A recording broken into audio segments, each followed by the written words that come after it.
prove that I'm here.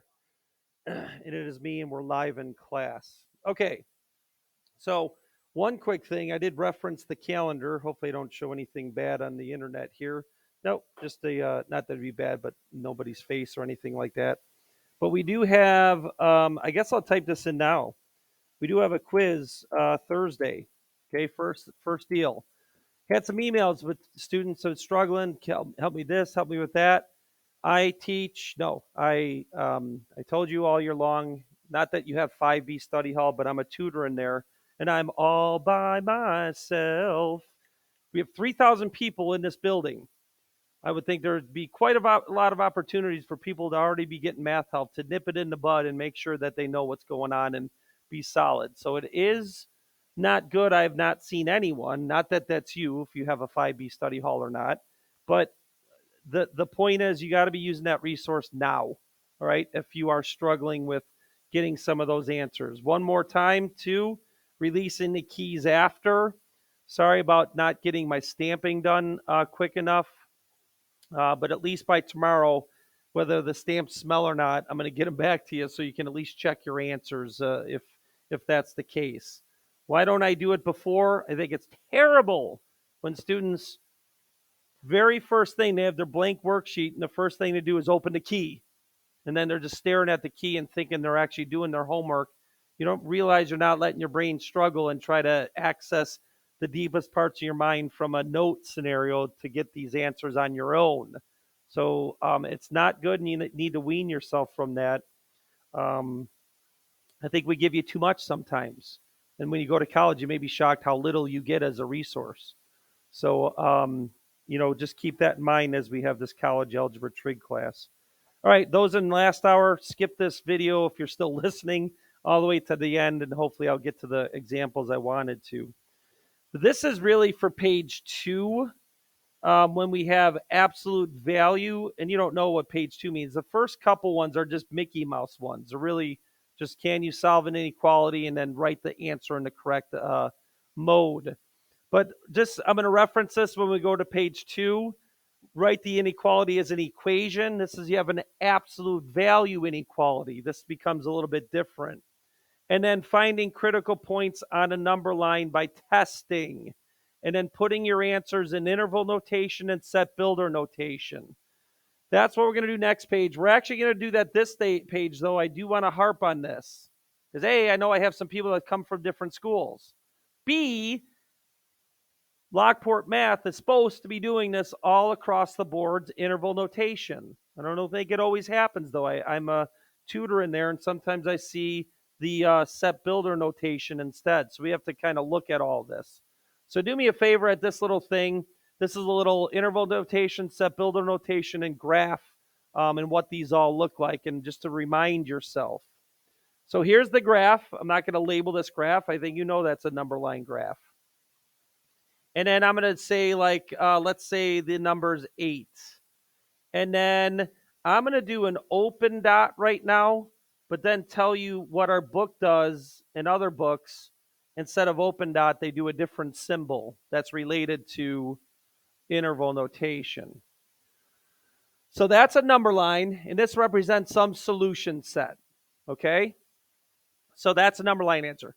For set builder notation, this is what it looks like, and I think it's important we go through this because maybe on the SAT, they have set builder notation, not interval.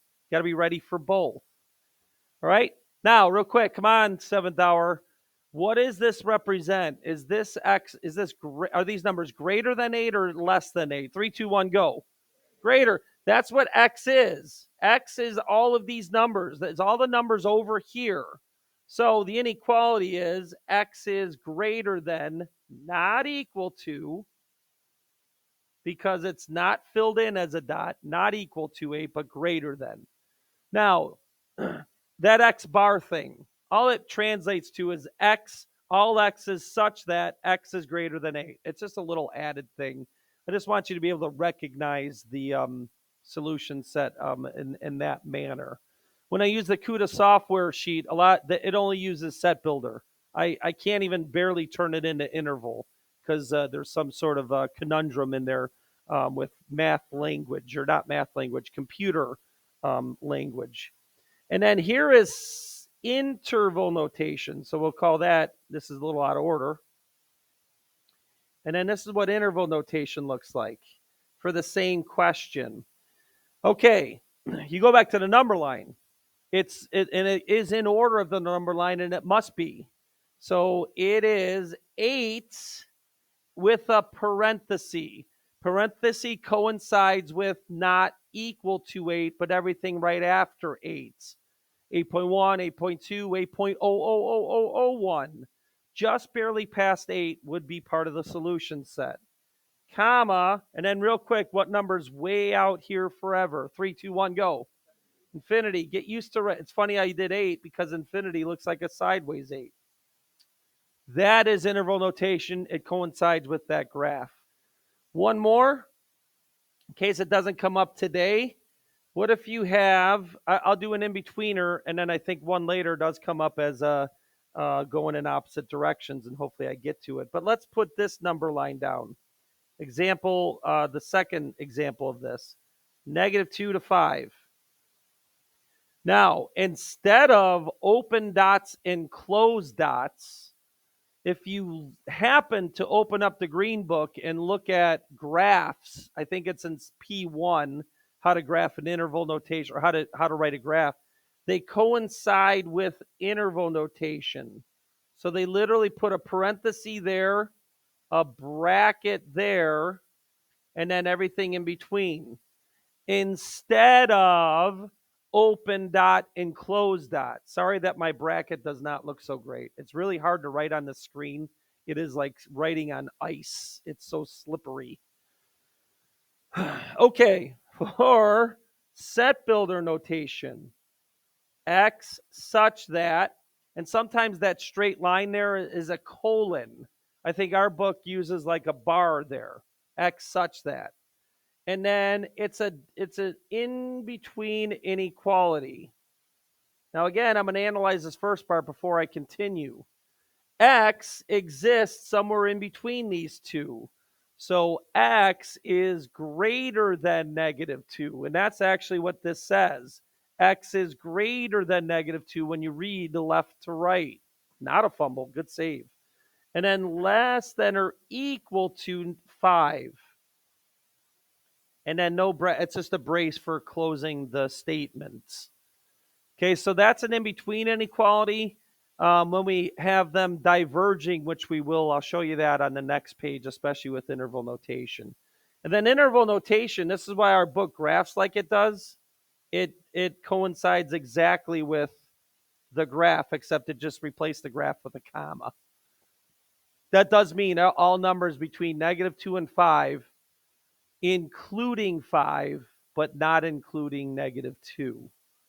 That's what X represents. So we got to do this, humor me and so on and so forth, and we'll be good to go. Okay, and I guess I could have done that within the midst of these questions. I'm not doing this first one. 2 was standard, plus we're going to run out of time. So we'll jump right to this one.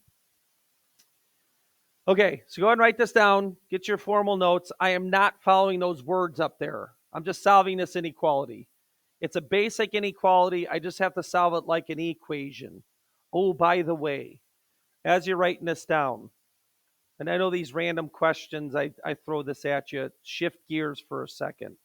I want to tell you why a certain rule exists. Just tell me, what's 6 compared to -5? Greater than or less than? 3, 2, 1, go. Everyone knows that's greater than. Hey, just for giggles, I'm going to divide both sides of that inequality by a negative. So this becomes -6, and this becomes +5. What's the relationship now? 3, 2, 1, go. So there's the rule. When you divide or multiply both sides of an inequality, it changes the relationships in the numbers. It flips it. This is what's happening here. Okay, and that's what you need to understand. What is a variable? It starts with an N and ends with number. What is it? 3, 2, 1, go. A number. It's just a number I don't know. So if I'm told that the opposite of this number is less than, I don't know, pick something, 74.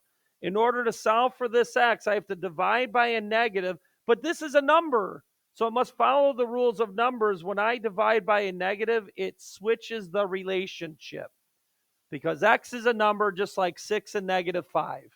You got it? All right, so that's the reason that exists. I always like telling you why, so then maybe there's a more solidified, oh, okay, well, that's why I've been doing that all this time, situation. So anyway, going back to this, I wonder why I went all through that. I'm going to keep things and just sit and watch, and hopefully you get something out of this and think, okay, yeah, I remember this, and I'm all good to go. Because this is review, prerequisites, math skills, the basics. Add like terms, -8x minus 19 greater than or equal to 4x, and I'm going to force the issue. Sometimes people get confused when x is on the right side with an inequality. Hopefully you're not anymore because I just read an inequality backwards. I just told you that this means x is greater than -2 and also less than or equal to 5. So we got to be able to do that. But I'm not going to do that on this one. I'm going to go ahead and subtract 4x.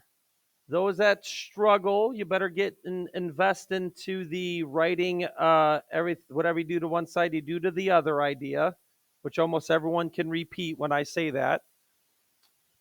And then now we're into it. -12x greater than or equal to 24. Doesn't have to be a nice whole number, but this one does.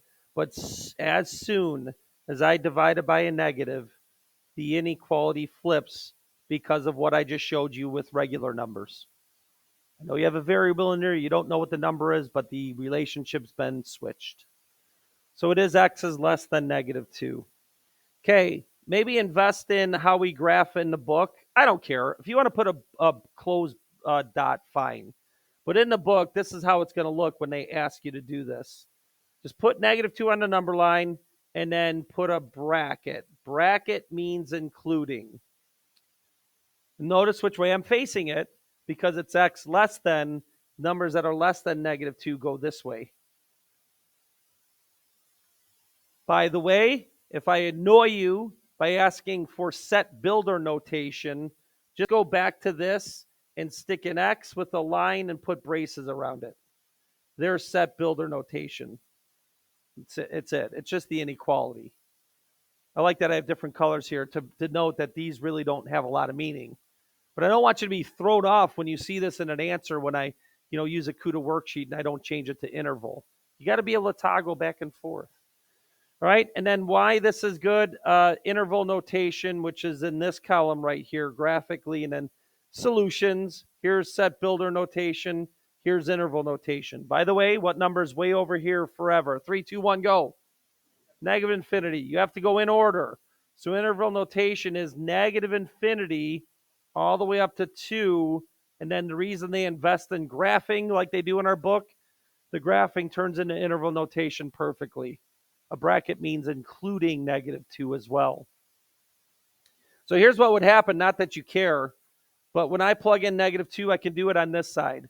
-2 times 4 is -8. -8 plus 5 is -3. If I plug in -2 over here, I will get -3. And guess what? -3 is greater than or equal to -3. Since the equal to part's in there, that is true. That is why -2 is part of the solution set. Don't even write this one down, but what do we do to both sides to make this easier? 3, 2, 1, go. Multiply by 3. And those that are fractionally challenged, this is going to be a rough year if this is like a big deal to you. Going to be rough. Just being honest. I can't sugarcoat things.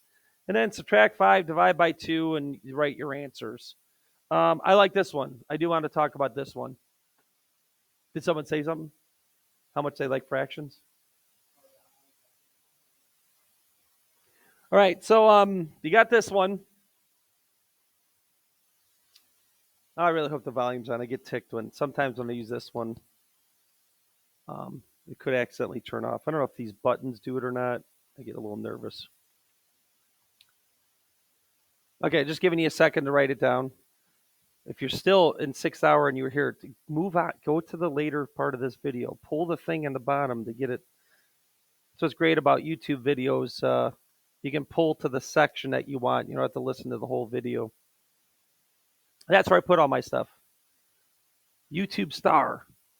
I had 12 views all last year altogether on 178 videos. 12 total, so it's an average of, well, you can figure that out. Do you notice a problem? I mean, don't look at me. I mean, over here, okay? There's a problem. When I subtract 8x to try to move this over here, oh no. Okay, yeah, we're doing good on time. I don't know what happened 6 hour. Too much blabbering by Mr. Samulus. Huh? You lost your variables. One quick question, true or false? 3, 2, 1, go. What does false mean? And then this is really what it means. I can't spell false. What it really means is this: no matter what I plug in for X, you will end up with some sort of false statement. This is what this proves. No matter what. So if there's no number to plug in to make this true, there's no number that works. That's as simple as it can be. What if this was flipped? What if this was flipped and I had true as this leftover statement? What would the answer be? 3, 2, 1, go. All real numbers, you can say in this one, because we're not solving a system. We're actually saying what numbers work to plug in. So in this case, it would be all real numbers. I guess if you put an infinite amount of solutions, I probably wouldn't mark it wrong, but I think a really stickler math teacher would, because it's not necessarily the same as all real numbers. How do you graph that? I guess like that, an empty graph. Don't do anything. So don't do anything. Don't graph it. Here, no solution might be 0 with a slash through it. That means null set. Seen that before? By the way, just note to self, how do you write all real numbers? It's negative infinity to infinity. You do have to write that in when it's all real numbers. But I put that outside of this block because it's not what happened on this one. Okay, so just a note to self. Stop sharing? Nope, I don't want to do that. Okay, now really, these words, I'm going to exercise on this next page. When we have absolute value inequalities, which I didn't show you yet, then you do want to ignore the inequality and just make it an equation and do a test. But then those that are high flyers, which I have a feeling I do have quite a few, they're going to be very studious and can block some things in their head. They've come in here and have been bored because they know all this. Then I'll actually tell you something about this to simplify your life. But before I do that, recall this is part 2, solving absolute values. This happens all the time. And you probably do want to write this down. You probably want to write this little section as a little note idea for you note takers. So we know that the absolute value of x equals 3 produces two solutions from, I don't know, last week, Wednesday or Thursday. But then it gets weird. And then this is what I used to ask students. Instead of this broken down as it is, I should have blocked some of this out in black. I should have went around the room and called. Hey, Sally, is there Sally in here, by the way? I always just say that. Hey, Sally, what numbers would work here? What would make this true? Sally might say 3. Does 3 work for this inequality I'm pointing to? Yes or no? 3, 2, 1, go. No, and that's okay that you answered it wrong. It happens. Because the absolute value of 3 is 3. Is 3 smaller than 3? Yes or no? No, that doesn't make sense. That's the point of a parenthesis. Not including, but everything up to it. So then Sally would be, okay, sorry. How about 2? Yes, 2 works. 1 works. Yes. 0 works. Yes. Then she stops. I go, what else? How about -1? Does that work? Yes. -2? Yes. How about -2.9999999999999? Yes. Okay, no, that's annoying. I don't care. That's the point of having the inequality with those not equal to's. It's everything up to -3, but not including it. And then we're going to do the book's representation. -3 to 3, and we're going to graph like the book does. But almost all other books would put an open circle on both of those. Hey, humor me and put this on there. Put an equal to, and then put an equal to and put an equal to. Because that would be true if an equal to is here. Then I'd ask Sally, all right, what about this one? What's true? 3? Does 3 work? Yes or no? 3, 2, 1, go. Yes. Then she might have asked 2. No, 2 is not. Oh, sorry. 4, 5, 6, 7. Great. What else? -3, -4, -5, -6, and negative forever and ever and ever. Then I have to tell Sally, what about decimals? Yes. -3.2, -5.7. So this is why we got to do this. It's actually -3 and 3, but it's a bracket pointing this way, and it was all the numbers that were less than it, and then a bracket on 3, and all the numbers that were greater than 3. These are separated. They are the same solution set, but they're separated as two different, intervals on the number line. So the reason I am covering this is what this looks like in interval notation. What number's way over here again? 3, 2, 1, go. What number over here? 3, 2, 1, go. Infinity. So I have to break this up, and I have to go in order of the number line, or else I'm going to get the shakes with a red pen and more than likely give you a little half point off. It's got to be from negative infinity all the way up to -3 with a bracket. Then, of course, I hope you remember this. You do a U for union. And then 3 with a bracket all the way off into infinity. So there are more than 2 answers when you're solving an absolute value inequality. There's an infinite amount. Even the middle one, that's an infinite amount when you account decimals and fractions. So you have to account for that when you're solving something like this. Okay, then luckily they say solve the inequality, draw the number line, and write a solution in interval. Fine, I'll draw a number line. The reason you want to draw a number line, though, is because, let me go back up here. Sorry. But it's part of your testing the points. Draw an x-axis number line with your critical values and test. And then those for you high flyers, I'll tell you what usually happens 99% of the time.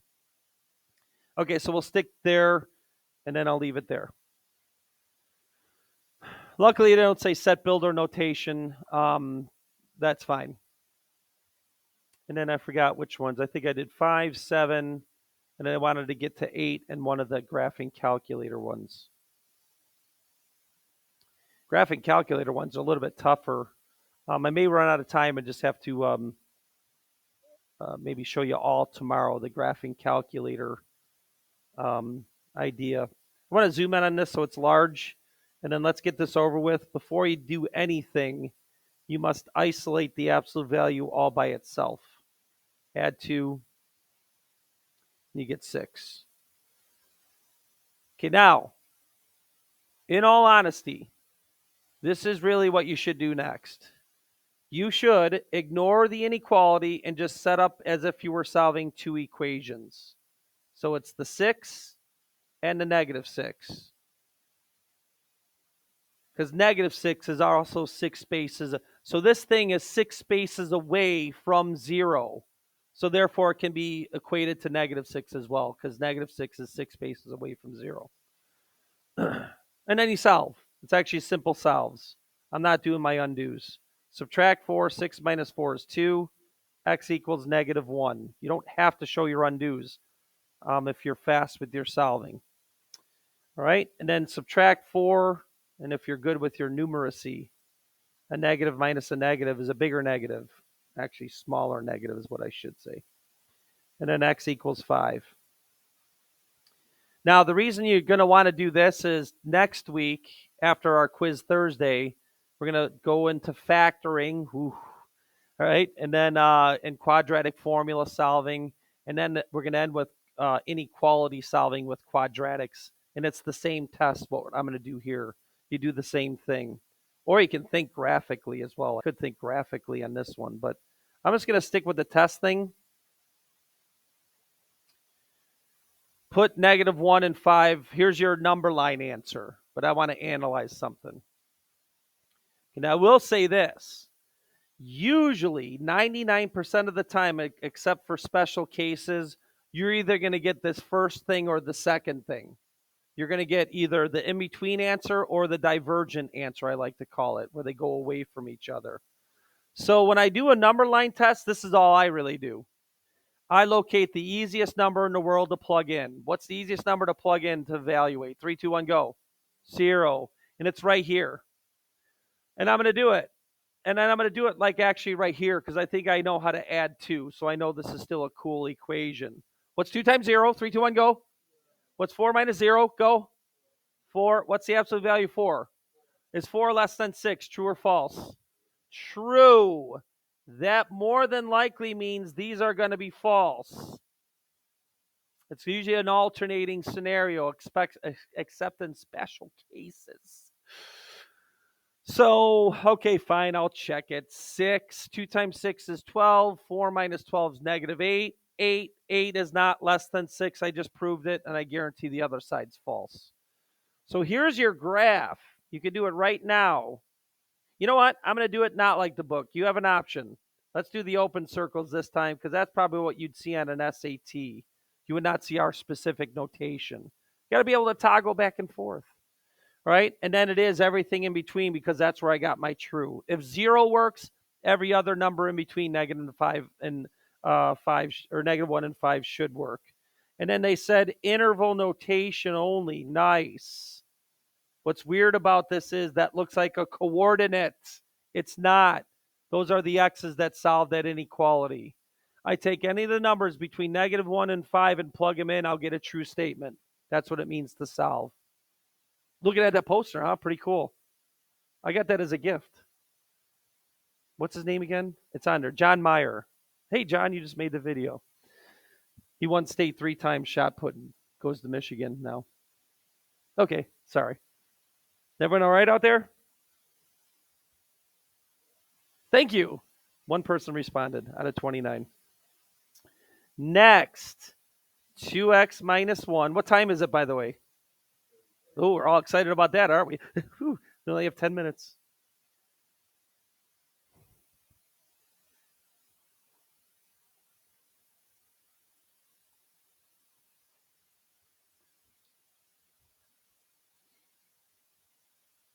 Anyone have any problems? Taking a look at that. Anyone have anything to say about that?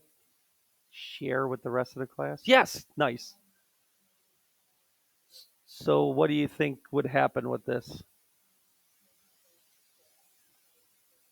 Not equal. It could never be, what's that sign? Less than. It's impossible. You have to understand that I'm looking for numbers to plug in for x, evaluate, and then take the absolute value of it. The lowest this could be is 0. It'd be 0 or higher. Could that ever be less than -5? True or false? False. So this is a no solution. I would hope you see that before you start being a robot and set up your 2 cases. Because I guarantee what's going to happen, you could set 2x minus 1 equal to -5, and then you'd probably set it equal to +5. Get your 2 answers, and then get a false, and a false when you check those answers in between all those intervals. Because this is, by definition, bogus. It's not a good setup.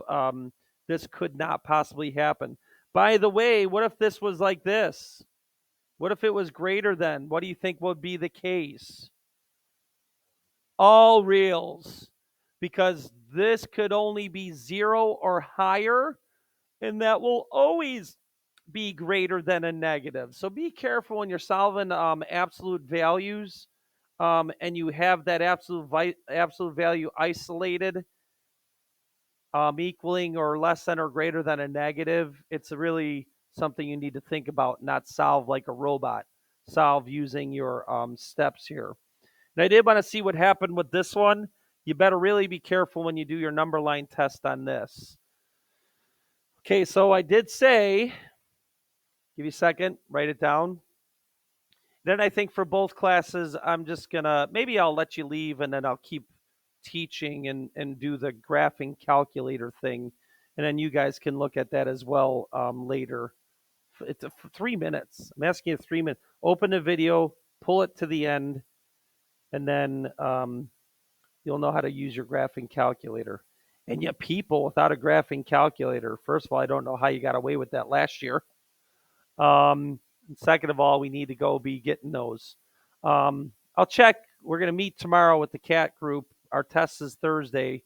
I'll see what they have on the test if we do have specific graphing calculator questions. Then you take the opposite of 5x minus 4. That's distributing a negative. So completely opposite of this. So know how to distribute and why that occurred. And then you solve each one separately. Remember, we're ignoring the inequality for a minute. Add 4, which is 12. Now this is kind of a, I don't know why I just did that. Divide by 4, and I end up getting 3. So add 4 to 8, subtract x from 5x, and now we get x equals 3. And then add 5x, so I do want to shove this over on this side, and then subtract 8. Subtracting 8 from 4, 4 minus 8 is negative 4. Then when you divide by 6, always reduce, always. Hopefully 6 hour you're watching this one. This is where you were supposed to pull the video. All right, now let's go to the number line. Put your numbers in order of where they are on the number line, negative 2/3 and 3. I'm a little nervous with multiple variables, so I'm going to check all of my areas. When you have questions like this, it is pretty standard. When its absolute value is less than or greater than a number, you are 99.9% of the time going to end up with either the first case or the second. I'm a little nervous when you got an extra variable in there. So I'm going to go ahead and test. First one I'm going to test is 0. 0 plus 8. That's 8, and that is 8. Absolute value of it. 5 times 0, 0 minus 4 is negative 4. Is 8 greater than negative 4? True or false? True. So we are definitely shading in here. Okay, we can consider that all of those are good to go. But I get a little nervous with that negative, so I'm going to check negative 1. That is a little bit left of negative 2/3. Negative 1 plus 8 is 7. The absolute value of 7 is 7. Ah, look what happens. Big change. Negative 1 times 5 is negative 5. No, negative 5 minus 9, or 9 minus 4 is negative 9. So is 7 greater than 9? True or false? True. So this is weird. Something different's going on here because you're comparing an absolute value with really a linear function. So this is where it gets a little goofy. You got to be careful on this. I'm scared of what happens on this last one. 4 plus 8 is 12. Okay, good. 4 plus 8 is 12. 4 times 5 is 20. 20, that's 16. Is 12 greater than 16? True or false? False. So this is where it gets a little goofy. And that's because we had this. This made a little difference in things. So these are both true. And as a Federmact, what 2/3 negative does is make a number equal to itself. But this is an equal sign, so this is in. So guess what? This is the solution set. It is everything less than 3, including 3, because negative 2/3 is also included as being a solution because of the equal sign. So that is a different thing going on with this one. You have to be aware of that and be comfortable with that. Real quick with interval notation then, it's negative infinity to negative 3 with a bracket. And I went back to a bracket. If you wanted to do a closed circle there, like old school, what most books would do, that's fine as well. Same thing. Now, like I said, you guys can put your stuff away. I'll probably pick one of these two using your graphing calculator, solve each absolute value inequality. Was that the last one? Oh, I thought that was. So plug it in. What's weird about this is how you analyze this. So I'll go with this one. Little different analysis here. By the way, 7th hour input, say it. This is all about input output, what I'm going to, how I'm going to analyze this. Input output, clear. And I got a fancy smancy calculator with different colors. So we want to know what X values we can input. So the Y's on the absolute value are greater than the Y's on the linear function. So I want what gives me y's that are greater than these y's. Just remember I said that. So math abs to entry x plus 8, and then go down here and put 5x minus 4. Okay, then I look at these graphs. All right, oh darn, I want to see where this intersection point is, and I don't quite see it. So for the first time in forever, I have to go to my window and manipulate it and move it up to 20 for x or y max instead of 10. Oh, then I have to graph. Okay, so let's all analyze this. Actually, I did not need to do that, but I did need to find this intersection point. By the way, input, say it. They're not even listening to this question, but they at least said that. So so when I input -1, this output is a positive. This output is a negative. And that's just what I said. I want the output values that are greater in this compared to this. And that's exactly what that represents. I input -1, I get a greater output here than I do here. Basically, I need the x's where the absolute value is above the linear. All right. And then therefore, those are the x's that give me higher outputs for this picture. That's because this is a greater than sign. What's that? Yep. I'm going to put it right on it after I compose it after this. Going to be right on the calendar was the question. Okay, so one more time. So, I don't know if I could snap this. This program is the worst. Yes. Okay, so I'm actually going to do that.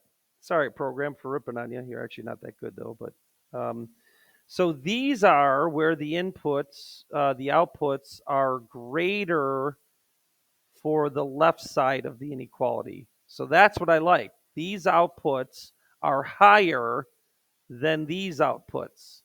Maybe I'll put that in there. That's the outputs. So when I plug in -1, this side gives me a positive. So that means this is a positive number. When I plug in -1 on this side will be a negative. We got to get used to that and understand what a graph is. This whole input-output idea. So as of right now, the x's that make these outputs higher than this are negative infinity all the way up to whatever that x is. All right, so now I have to go to my graph and calculator, hit second calculate intersect, because I got to know where they intersect. Guess what? You just have to press enter 3 times because there's only one intersection. And it is right at 3. So this is what this means. And you can see this right now, this whole input-output thing. When I plug in x equals 3, this side turns into 11, and this side turns into 11. How did I know that, Mr. S? Right here. It says output y equals 11 when the input is 3 for both of these equations. By the way, that is false. So that means the interval notation should be, here's the graph. Wait, there's a graph, Mr. S. No, the graph of the solution set would be everything less than 3. And I'll go back to that Algebra 2 graphing a number line thing. And then that means the solution set is negative infinity to 3. Parenthesis, because not including 3, because 11 is not greater than 11 when I plug that in for an output. So I want you to understand the whole idea of what's going on there and really recognizing stuff there. Honestly, you could leave this as is, but no, I'm going to go ahead and isolate 4x minus 7. Be good with your math. Less than, subtract 6, which is 9, and then divide by 3, which is 3. Now, I know we could do this way, and it would end up being just like number 5. But I will show you with the graphing calculator. I kind of am going to argue that we're not going to have these kind of questions on the quiz Thursday. I'd rather see your math and avoid these. We'll do a lot of stuff like this throughout the year. Wrong. We'll do stuff like this where we do use the graphing calculator to, do this kind of stuff. Right now, I want to test your skills algebraically. So I'm going to argue that I won't allow you to do this on Thursday. Okay, wait a minute. What kind of line is this? Red. No. Straight? Yes, all lines are straight. No, the answer is horizontal. And now watch what happens. I don't even know if they're going to hit each other. Boom. Oh, nice. Okay, now look at this says less than.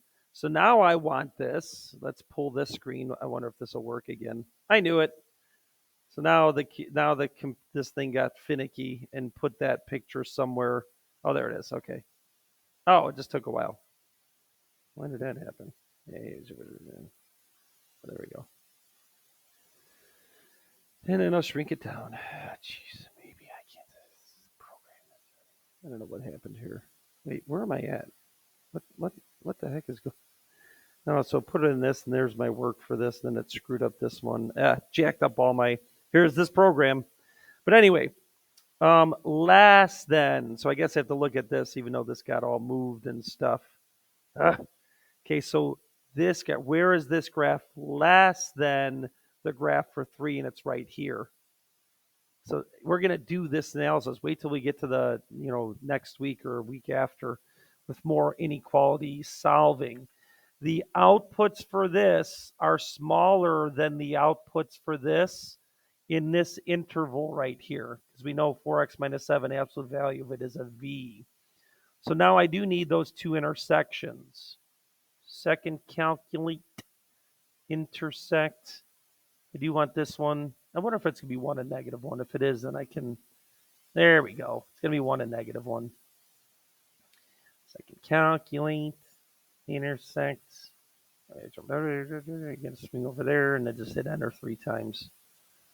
Lies, Mr. Samuelus. 2.5 is the other one. So it's from negative 1 to 2.5. Those inputs, not including those two. Here's what's so screwy. Wait, that's a coordinate. No, it's all of these x's. It's this on a number line. These are the x's that solve this equation. Wrong. Inequality. I'll go back to the book's way of graphing. Yeah. Okay. So done with that. Hopefully that didn't take too long. I would never expect you to use a graphing calculator on this one, though. Set up your 2 cases, and do it like this one from here on out. Now, in normal cases, I'll give you one more thing, you high flyers, because that's usually the people that are watching too. They really care and do their due diligence. And I think I said this.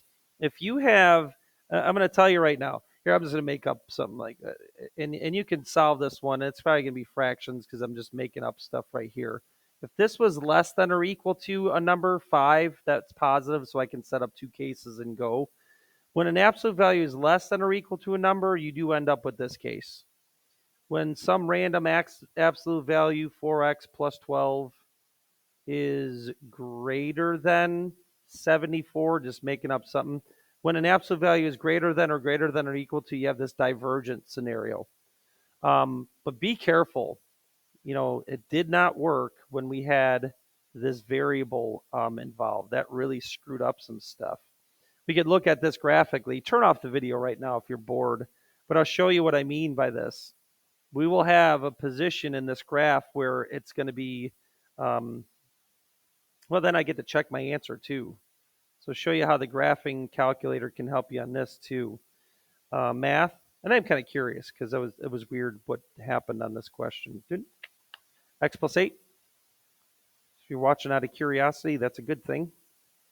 And then I got to move this over, 5x minus 4. So using the graphing calculator on the last one that I did algebraically, look at the picture there. Okay, and then that's what we got. Did we do this one with the graphic? That seems familiar. Wow. I felt like, let's see. Was it just like this one? Let's see. Sorry, now this is getting stupid. Very simple. Oh, it was. I just did that one. All right. Right. Great. I didn't realize that these were exactly the same. I thought they were a little bit off. Cool. So I did that last one with the graphing calculator already. I could probably cut that video out. That was useless.